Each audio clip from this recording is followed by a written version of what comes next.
High আসসালামু আলাইকুম। 20,000 টাকার আশেপাশে যাদের বাজেট তাদের জন্য আজকে ভিডিও খুবই ইম্পর্টেন্ট। আমরা এই স্মার্টফোনটি বেশ কিছুদিন ইউজ করেছি, আমরা আজকে ডিটেইলে ইউজার এক্সপিরিয়েন্স শেয়ার করব। আসলে এই ফোনটি কিনা কতটুকু যৌক্তিক হবে। এর আগে বলবো ইদানিং একটি জিনিস খুবই লক্ষণীয়, আমরা যখন একটি স্মার্টফোন পারচেজ করতে চাই সেক্ষেত্রে আমরা যখন কোনো শোরুমে যাই তখন বিভিন্ন ধরনের লোভনীয় আমরা অফার পেয়ে থাকি।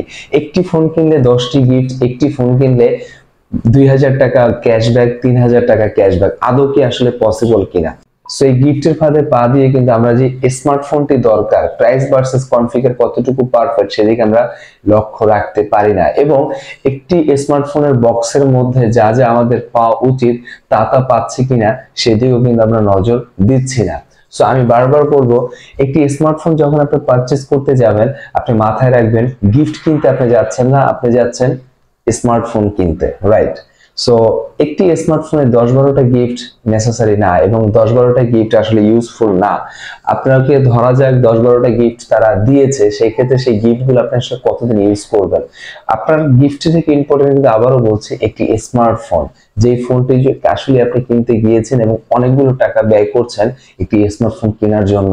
সো ডেফিনেটলি আপনার মাথায় রাখতে হবে যে স্মার্টফোনটি আপনি পারচেজ করবেন ইনবক্সে যা যা পাওয়া উচিত ছিল তা আপনি পাচ্ছেন কিনা, যেমন চার্জার, ব্যাক কভার, এরপর হচ্ছে উপরে গ্লাস প্রোটেক্টর, ইম্পর্টেন্ট যে বিষয়গুলো সেগুলো আপনি আসলে কতটুকু পাচ্ছেন। এবং আফটার সেল সার্ভিস সব থেকে বেশি ইম্পর্টেন্ট।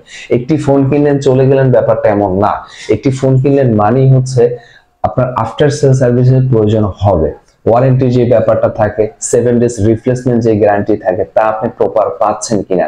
সো আমি রিকোয়েস্ট করব আমার ভিউয়ার্স যারা রয়েছেন তাদেরকে অবশ্যই আপনি খেয়াল রাখবেন স্মার্টফোনটা কতটুকু আপনি পাচ্ছেন প্রপার ভাবে, এবং গিফট ইম্পর্টেন্ট না, ইম্পর্টেন্ট হচ্ছে আপনি যে ফোনটি কিনতে যাচ্ছেন সেটা কতটুকু অথেন্টিক পাচ্ছেন। সো বারবার আমি রিকোয়েস্ট করব অবশ্যই অথেন্টিক শোরুমে যাবেন এবং আপনার কাঙ্ক্ষিত ফোনটি পারচেজ করবেন। এরপরে কনফিউশন থাকলে আমি তো রয়েছি, অবশ্যই কমেন্টের মাধ্যমে জানাতে ভুলবেন না। সো আমরা মেইন টপিকে চলে যাই। যে স্মার্টফোন নিয়ে কথা বলবো তা হচ্ছে Honor X7B। এই ফোনটি বেশ কিছুদিন আমরা ইউজ করেছি, আমাদের হাতে রয়েছে। সো এর ভালো দিক মন্দ দিক প্রপার ভাবে তুলে ধরার চেষ্টা করব। এর প্রাইস হচ্ছে 23,000 টাকা। সো এই প্রাইস সেগমেন্টের মধ্যে কতটুকু পারফেক্ট, রাইট? প্রথমে যদি খারাপ লাগার কথা বলি, এখানে ডিসপ্লেটা আমাকে অনেকখানি হতাশ করেছে, কারণ এখানে আমরা ডিসপ্লে পাচ্ছি আইপিএস ডিসপ্লে। সো এই প্রাইস পয়েন্টে আমরা ইজিলি বর্তমান সময় অফিশিয়াল ভাবে অ্যামোলেড আমরা দেখতে পাই, 120 হার্টজ স্ক্রিন রিফ্রেশ রেট আমরা দেখতে পাই। সো এই প্রাইস পয়েন্টের ডিসপ্লেটা আপনাকে বেশ অনেকখানি হতাশ করবে। কালার কন্ট্রাস্ট আমার কাছে ভালো লাগেনি, প্রপার মনে হয়নি, ছবি মুভি দেখে আপনি মজা পাবেন না। এরপর যদি আমরা ক্যামেরার দিকে তাকাই, ক্যামেরা আপনাকে বাজেভাবে হতাশ করবে, কারণ এখানে আমরা ট্রিপল ক্যামেরা সেটআপ দেখতে পাচ্ছি। মেইন যে শুটার তারা বলছে 108 মেগাপিক্সেল, হয়তোবা রয়েছে 108 মেগাপিক্সেল, বাট আমি 13 মেগাপিক্সেলের আউটপুট পেয়েছি, রাইট? এখানটা আমার কাছে মনে হয়নি 108 মেগাপিক্সেল ক্যামেরা। ক্যামেরার কালার কন্ট্রাস্ট এবং ভিডিও যদি করেন আপনি যে আউটপুটটা পাবেন সেটা আসলে আপনাকে হতাশ করবে। আর এই প্রাইস সেগমেন্টের মধ্যে এর থেকে বেটার ক্যামেরা আমরা ইজিলি পেয়ে থাকি এর থেকে কম দামে, right?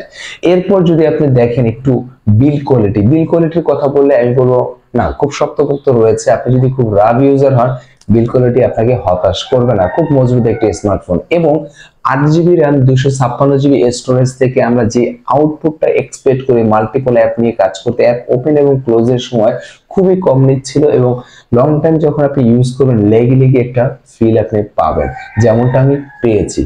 So more of the story হচ্ছে এই প্রাইস পয়েন্টে এই বিষয়গুলো আসলে লক্ষণীয় এবং আমাকে খুব বাজেভাবে হতাশ করেছে। আর ভালো লাগার কথা বললে আমি বলবো ব্যাটারি, এখানে 6000 mAh ব্যাটারি পাচ্ছেন।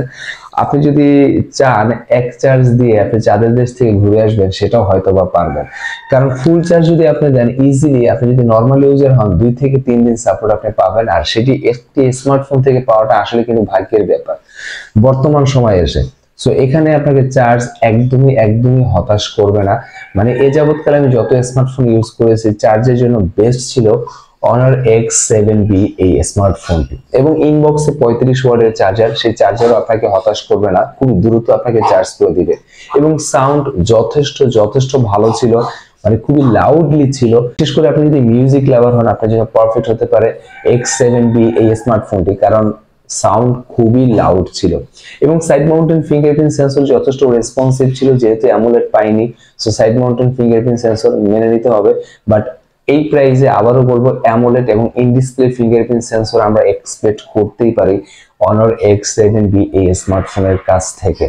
আসলে এই ফোনটি কে পারচেজ করবেন, কে করবেন না, আমি বলবো বিশেষ করে আপনি যদি মাল্টিমিডিয়া ইউজ করেন like Facebook, WhatsApp, Viber, Imo, Messenger, বা ছবি তুলতে হয় প্রচুর পরিমাণে, আপনি ক্যামেরা লাভার বা মুভি দেখতে ভালোবাসেন, তাহলে এই ফোনটি আপনার জন্য না। এই ফোনটি আপনি ইজিলি স্কিপ করতে পারেন। বাট আপনি যদি খুবই শক্তপোক্ত হেভি একটি ফোন চান এবং চার্জ সাপোর্ট খুবই ভালো চান, তাহলে নিঃসন্দেহে চোখ বন্ধ করে আপনি দেখতে পারেন Honor X7B এই স্মার্টফোনটি। এরপরও যদি কোনো ইনকোয়ারি থাকে অবশ্যই কমেন্টের মাধ্যমে জানাতে বলবেন না, সেখানে বিস্তারিত আমরা ক্লিয়ার করে দেওয়ার চেষ্টা করব। ভালো থাকবেন, সুস্থ থাকবেন, আরিফ ভাইয়ের সাথেই থাকবেন। আসসালামু আলাইকুম।